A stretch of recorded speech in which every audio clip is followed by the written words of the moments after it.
Hey kids, it's me, Mr. Archer, and I'm back with another Blender video with our 2D animation scene here.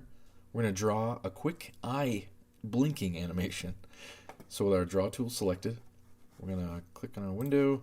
We're just using our left mouse button. Draw the top part.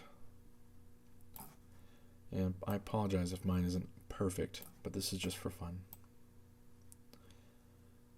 Okay. There.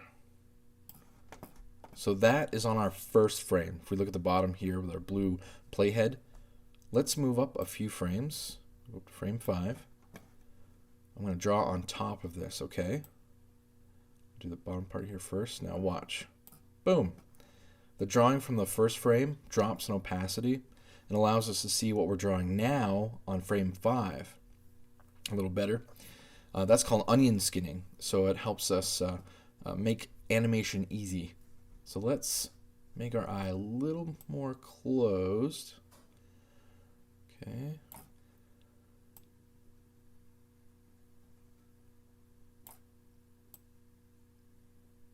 All right, we'll move up a few more frames. Frame 10. And let's close the eye completely. Okay, so we're just going to draw on this bottom line here. So our first frame image is gone. The image from frame 5 is faded. And now let's move up to 15. We'll do one just a little bit lower.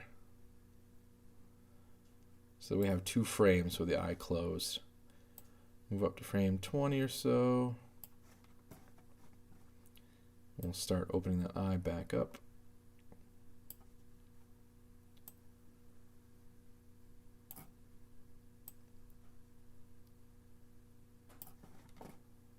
Move up to about 25.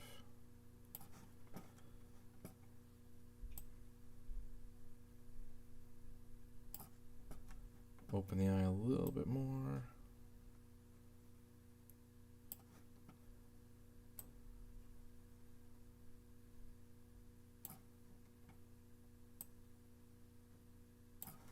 Okay, move up to frame 30.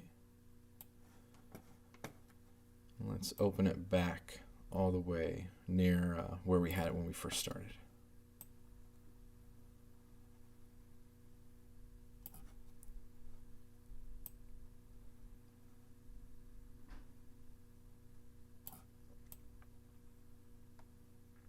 Okay. So now if we scrub on our timeline at the bottom, we'll grab the blue playhead, bring it to the beginning.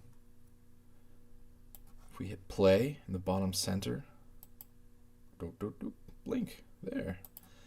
Now if we go all the way to the back, the beginning of our timeline of frame 1, with our stroke object selected, let's go to modifiers. So off to the right with the blue wrench, we'll add a modifier.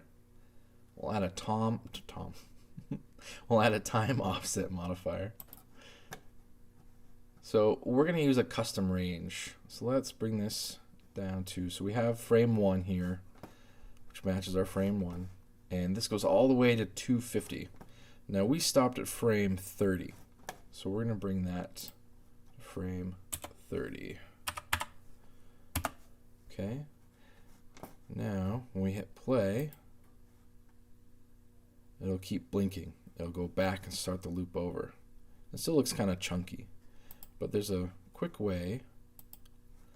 So if we hold with our left mouse button on our timeline and drag, we can box select all of these keyframes. They'll turn orange. Now with our blue playhead all the way at frame 1, we can hit S on our keyboard for scale. And we can push these in just a little bit. We can click with our left mouse button. Now let's see where we left off, the last frame. So 23. So we can adjust our end frame to 23. We'll go all the way back to the beginning of our playhead there. Timeline. Hit play.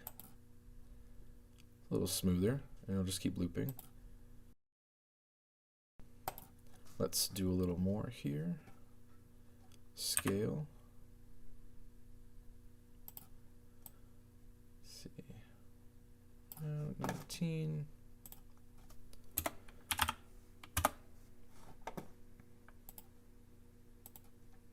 There. A little smoother. All right, now it's your turn. Go ahead. Start Blender up. Make a new 2D animation. And make a blink. Bye, kids.